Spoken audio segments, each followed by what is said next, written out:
salaamaaleykum mbokku Sénégal salaamaaleykum mbokku diaspora bi ñoo ngi nuyu ñëpp di ñaanal ñëpp jàmm te di ko sàkku si ñëpp tamit di ñaanal Sénégal jàmm waaw ñëw di am benn leeral parce que du tontu mais ay leeral la rek ci benn nilaar bu ñu teg ci benn plateau Sen TV la xawma Seneweb doon parcourir information yi ba yem ci benn dof bu mel nii ñu teg ko muy wax ci ay kilifa yoo xam ne enjeu bi ñuy wax ci problème bi ñuy wax muy Marine Le Pen ak Macky Sall mu nekk problème boo xam ne yemul ci nit ku ñuul ak nit ku weex mais dafa dem ba laal jullit ak yéeféer waaw léegi mu nekk loo xam ne souvent bu ñu nekkee suñu biir Sénégal dañuy jàpp ne àdduna bi yëpp noonu lay doxee te mbir mi dafa nekk loo xam ne dafa jéggi frontières yi dafa jéggi frontière u Sénégal parce que umpuwul kenn Macky Sall mu ngi woon à la tête de l'Union africaine yàggul représenté Afrique yépp ci fépp ci diplomatie ci lépp nekk aussi président de la République du Sénégal muy njiitu sénégalais yépp ñëw recevoir benn ndaw soo xamante ni mu ngi tudd Marine Le Pen. Je me souviens en 2012 Marine Le Pen taxoon na ba suñu julli ñun jullit yi ci mbeddu France yi ñu amoon ci problème lool amoon ci problème bu rëy dem ba ñun en tout cas à notre niveau à Paris dans le 18e à rue Mira dem leen ngeen vérifier dañoo amoon problème mu julli ci mbedd mi dañoo mujjee cotiser jënd jàkk ay milliards pour mën a julli ji mooy jàkk bi nekk vers Clignancourt ki waral loolu bañ jullit yi muy Marine Le Pen bi ñu jëndee jàkk ji dafa génnaat di def campagne ne na nit ñi xool financement jàkk yi France ne parce que financement yi nit ñi financé jàkk yi loolu kon jamono yooyu li mu si jublu woon mooy xeex jullit yi parce que dem na daanaka ba bu ñuy julli ci mbedd yi day am ay ñudul jullit ñëw taxaw ñuy julli imam di tari ñuy réciter ñuy tari ñuy chanter la Marseillaise en fait hymne France di provoquer yàlla dimbali ñu kenn tontuwul ci loolu même Marine Le Pen bi nga xam ne xalaatul na ñiy jël gaal amuñu seen sago te sénégalais africains yi jël gaal particulièrement sénégalais yi di ñëw en Europe je parle au nom des Sénégalais parce que la chose s'est passée au Sénégal en fait xalaatul na ñooñu njaboot lañ bàyyi ay doom ay lépp ñëw di daan seen doole mais dafa ne nañ leen jël delloo leen Afrique ne na ku nekk yem fi mu dëkk yemul ci loolu mu xas même à la limite xas na njiitu réewu Afrique yi te mu leer ko ne tey moom dëkk bi mu nekk fii tey mu ngi daw ci ginnaaw Afrique ci ginnaaw ressources yi waaw nit koy tere bu mu ñëw sa kër nooy demee këram yow Macky Sall nga nekk njiitu Afrique yépp nekk jullit ndaw soosu jóge France ak racisme bi muy insinuer ci propos yi mu ñëw nga recevoir ko suñu palais léegi bu amee kilifa bu mel ni Hadjibou Soumaré interpellé la ci lettre laaj la ñetti poñ laaj la ci ndaw soosu ndax nangu nga ko yow sa xol may na la kooku yow nga jiite sénégalais yépp nekk sénégalais yi nga xam ne ñu ngi ci diaspora bi fépp africain yi nga jiite leen ne ndax kooku jël nga ko toogloo ko suñu palais waxtaan ak moom palais bi moomuloo ko dañ la fal jiite la yaakaar ci yow fu suñu bët xonkee yaakaar ci yow ku ñu nar a yàpp nga dindi ko yaakaar ci yow lépp Macky Sall nga jël kooku teg ko sa wet ñu naan déet waa ji laaj la ne la ci lettre bi ndax kooku danga ko jox mais 12 millions d'euros maanaam ñi xamul 7 milliards et quelques su ma juumu la parce que somme bi sax toppatootuma ko léegi bi mu la laajee loolu en temps normal su fekkoonte ne du dëgg yow ak sa gouvernement ak sa cellule de communication xaw ma le lendemain war nañu génn tontu waaye lu ñuy gis ci réseau yi ay faux déclaration ay faux communiqué ngeen di politique ci loolu lii dafa dépasser frontière u Sénégal te Macky Sall yow ak ce gouvernement si vous ne répondez pas à cette lettre-là et expliquez aux Sénégalais déjà pourquoi vous recevez Marine Le Pen dans notre palais présidentiel alors que vous venez juste de représenter toute l'Afrique. Macky Sall, vous avez osé recevoir Marine Le Pen qui symbolise tout ce qu'elle symbolise. Vous la recevez dans notre palais présidentiel alors que vous étiez le président des unités africaines. Vous l'avez reçu dans notre palais. Et encore pire, un diplomate comme Hadjibou Soumaré vous pose la question, est-ce que vous lui avez remis 7 millions d'euros? Et vous n'avez toujours pas répondu à cette question. Alors moi je dis, toute l'Afrique aujourd'hui doit se lever pour vous pousser à nous répondre. En quoi serait-il déjà pour commencer,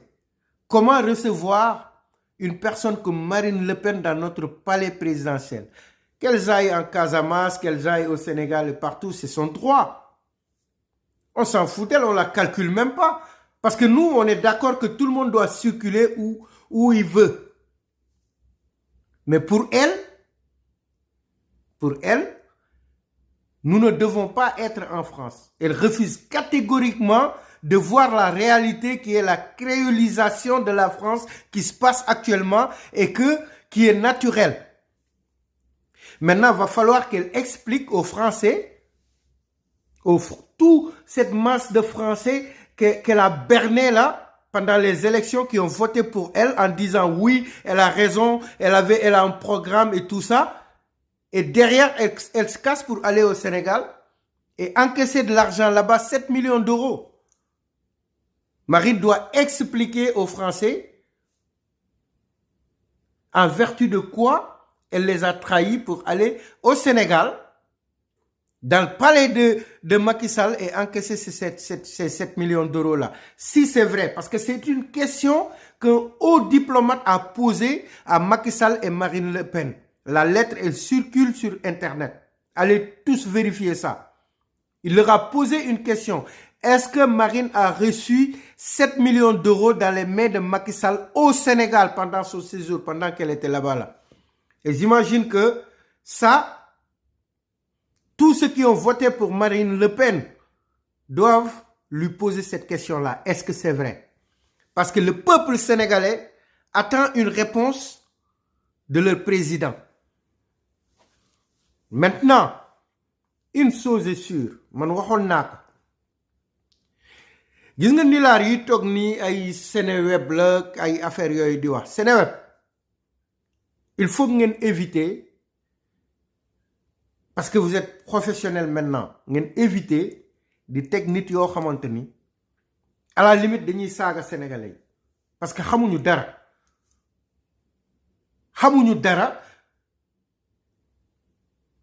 nekkul seen bopp yi loo xam ne mën na amal sénégalais yi njëriñ koo xam ne il n'est même pas capable de s'informer sur la personne bu muy ñëw chronique ci plateau. Hadjibou Soumaré def déclaration candidature am il y a même pas un mois def article presse bi yëpp di bind.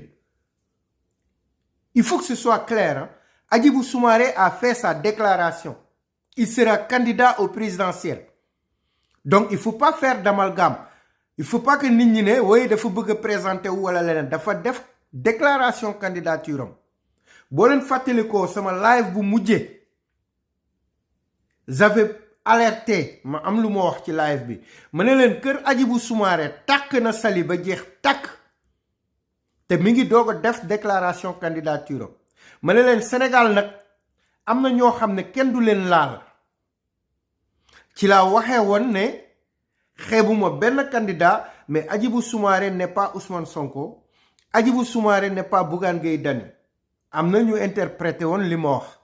mais je réitère mes propos du question xeeb Ousmane Sonko wala Bougane Gueye Dany mais c'est pour vous dire que ni li ma waxoon ci live boobu lay waxaat fii gars yi li ñuy def ni yëpp ñun ñoo leen ko dàq te ñoo ngi toog ci bagage yoo xamante ne tey bu ñu fitna soxaloon Sénégal tey amaanaa jàmm mën na fa fanaan parce que li ñu xam moo bëri moo taxoon nag ma leen di alerter ne leen ñoo ngi ñaan yàlla kër gi tàkk bi mu tàkk mu nekk accident parce que am na ñoo xam ne kenn du leen xoqatal wala leneen accusé wuñu kenn waaye vous étiez prévenu que ni bu fekkente ne ay xoqatal la wala lu mu mën a doon su affaire bi leerul faw ñu riposter et riposte boobu nag ce n'est que benn avertissement bu ndaw la leen Hadjibou jox si seulement vous savez di ngeen teg lépp ci yoon candidat yi ngeen di xoqatal ñi ngeen di jéem a tëj ay mandat yi ngeen di jéem a briguer injustice bi am Sénégal di ngeen ko arrêté ngeen xam ne sénégalais yëpp ñoo tolloo ci droit ku nekk am na droit am yéene yor Sénégal ngeen bàyyi sénégalais yi tànn ki leen neex mu falu c'est ça la vérité loolu mooy dëgg ñi war a jóg nag bés bu ñu jógee parce que faw gars yi dinañ nekk candidat kenn mënul tere ñi bëgg a nekk candidat ñu nekk candidat après sénégalais yi ñooy décider dinañ leen fal ou pas mais aujourd'hui dans un pays normal comme le Sénégal bu Afrique yépp di xool bu adduna bi yépp di xool déjà le fait que Marine Le Pen dem Sénégal waroon na wone ne Sénégal adduna bi yépp a ngi koy xool ñu génn poser question bi président de la République normalement organe de presse yi nekk Sénégal yépp waroon nañu reprendre lii wax Macky Sall la génn tontu sénégalais yi parce que su génnul tontu lii dëgg mooy kon mbir mi dëgg la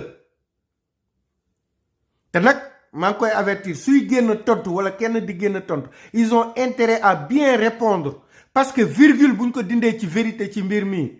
tôt ou tard la vérité day ñëwaat ci kaw table bi bu dee du dëgg dina ñëwaat bu dee dëgg la dina ñëwaat kon vous avez intérêt waxoon naa leen ko sama live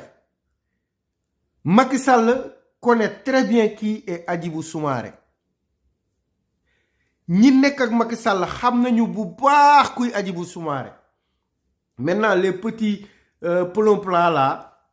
ak les quelques journalistes la ñu xaw ma ay lan la ñu ngeen leen di teg ci plateau nit ñi ñuy toog kilifa bu mel ni ay Hadjibou Soumaré ñuy toog di wax ay affaires yoo xamante ni xam nga man sax xaw ma lu tax may tontu ñu mel nii parce que c'est des analphabètes yoo xamante ni teg leen ci plateau télé devant Sénégal sax da ngeen yàpp nit ñi sax Seneweb si boppam moo commencé yàpp nit ñi il faut ngeen xoolaat seen démarche parce que il ne s'agit pas de out buzz comme ni ngeen ko waxee ne Hadjibou loolu lay ut bu Hadjibou doon ut buzz réew mi tàkk na bu yàgg il faut ngeen xam loolu mais Sénégal ñun ñoo ko bokk kenn amul intention def fitna képp koo leen di gis muy woote fitna biir Sénégal fi mu nekk nii li mu xam dafa bëriwul wala dañ koo coincé fitna dong mooy solution pour mu génn ci parce que réew nag bu ñuy waxante dëgg Sénégal léegi ku ko xool na di xoqatal ngay gis li ñuy gis li muy nirool mooy jaay doole moo am Sénégal il faut ñu wax ko te du ñépp la ñuy jaay doole du ci presse bi du ci réseaux sociaux yi du ci xam-xam du ci justice il faut ngeen xam ne Sénégal yemul ci Ousmane Sonko Macky Sall am na ñu toog ne tekk te li ngeen di def ñu dàq leen ko fuuf alors vous arrêtez d'aller sur les plateaux di def sen affaire yi. Sinon chacun parmi vous gis ngeen gars yi li ñuy def nii ci réseau yi di saaga ak seen affaire yi ñuy def nii yéen a koy créer waaye si vous continuez di ko def ñëpp li leen ci nar a fekk xamu leen ko. Je vous invite Seneweb à être encore plus professionnel davantage parce que c'est pour le bien de tout le monde au Sénégal. Parce que n'importe qui peut dire n'importe quoi à n'importe quelle heure. Ça, c'est sûr. Nous sommes dans une ère numérique. On n'a pas besoin de plateau de télé ou truc pour faire passer des informations. Donc, faites très attention à ce que vous faites. Maintenant, Marine Le Pen, je vous invite à expliquer aux Français et aux Africains qu'est-ce que vous foutez au palais présidentiel au Sénégal et encaisser les 7 milliards des Africains noirs là que vous insinuez qu'ils doivent retourner chez eux là. Leurs 7 milliards, si vous leur donnez ça au Sénégal, si vous les avez laissés avec leurs 7 milliards, ils n'auront pas besoin de prendre des pirogues pour venir ici et t'emmerder ici, comme tu le prétends. Maintenant, explique aux Français que tu as été au Sénégal, je vais vous tutoyer, que tu as été au Sénégal et encaissé 7 millions d'euros là-bas là. 7 millions d'euros, Marine Le Pen, vous l'avez encaissé au Sénégal. Parce que vous n'avez pas nié. Vous ne pouvez pas dire que vous n'êtes pas au courant de la lettre qui vous a interpellé, vous et le président Macky Sall.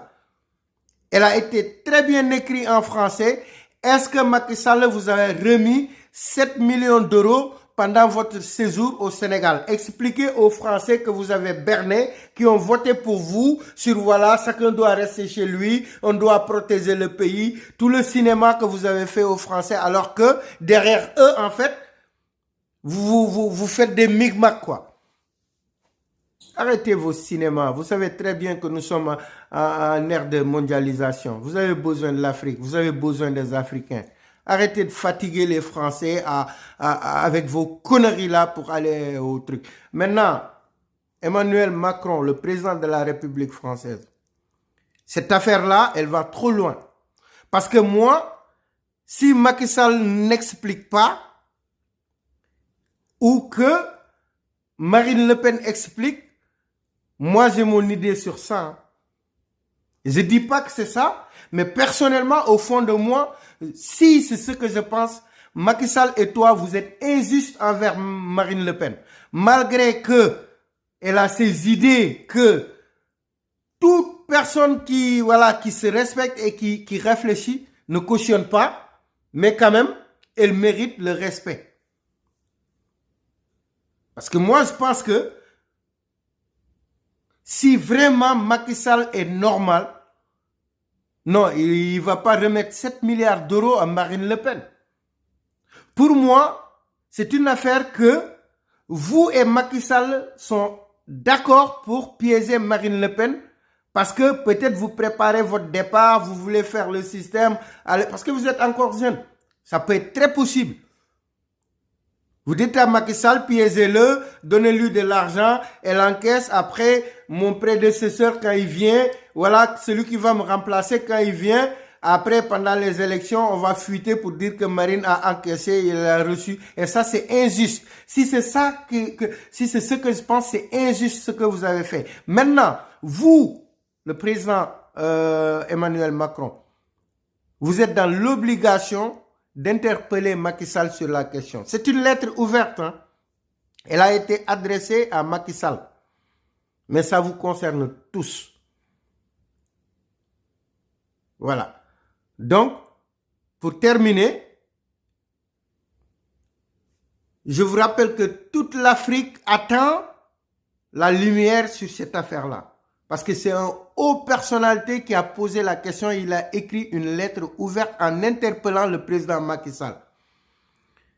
Maintenant, c'est le scandale du siècle, ça. Ça, c'est impossible. C'est impossible. C'est inimaginable. Voilà. Donc, je vous remercie. C'est le Thier. Vous savez où me trouver au cas où mes propos ne vous plaisent pas. Parce que maintenant, comme c'est la dictature partout, on ne sait pas où et quand. Moi, je suis là. J'attends que quelqu'un m'interpelle. voilà sama gars yi maa ngi leen di jaajëfal bu baax affaire à suivre la voilà di leen wax nag ni Ibrahima Thiam voilà génne na ouvrage bu bees après ma part de vérité bi mu bindoon voilà léegi après mu bind le monde vu de ma teranga donc génne na beneen édition ci bi donc Ibrahima Thiam chef de parti là donc il est secrétaire général du centre de recherche Saint-Antoine Université Sorbonne donc voilà génne na il est aussi président du parti il est fondateur du mouvement politique Un autre avenir donc livre am génn na je vous invite à aller tous voilà dem xooli dem jënd livre bi parce que vraiment c'est un gars, c'est un Sénégalais hein, qui a réussi on peut dire dans la littérature et voilà c'est une tête et vraiment ku lire œuvre mi di nga am clarification bu rëy parce que ci géopolitique vraiment c'est un mec qui voilà qui voit clair qui sait lire entre les lignes donc je vous invite à aller voir livre bi tout ça di dellu rek wax Seneweb ne xoolaat leen li ngeen di def sama gars yi parce que yenn sabotage la quoi voilà te Sénégal réewum jàmm la ñun jàmm lañ bëgg bu leen yee fitna parce que am na ñuy toog ne tekk bàyyi leen seen tekk boobu suñ jógee am yéene pour seen dëkk bàyyi leen sénégalais yi àtte leen voilà moo gën ngeen di yee fitna parce que Sénégal fi mu jëm nii jàmm rek la ñuy wër quoi soxlawuñu fitna donc maa ngi jaajëfal ñëpp di jéggalu samay kàddu su jéggee di wax ne rek voilà nit matul di leen jaajëfal di leen jox daje beneen yoon incha allah.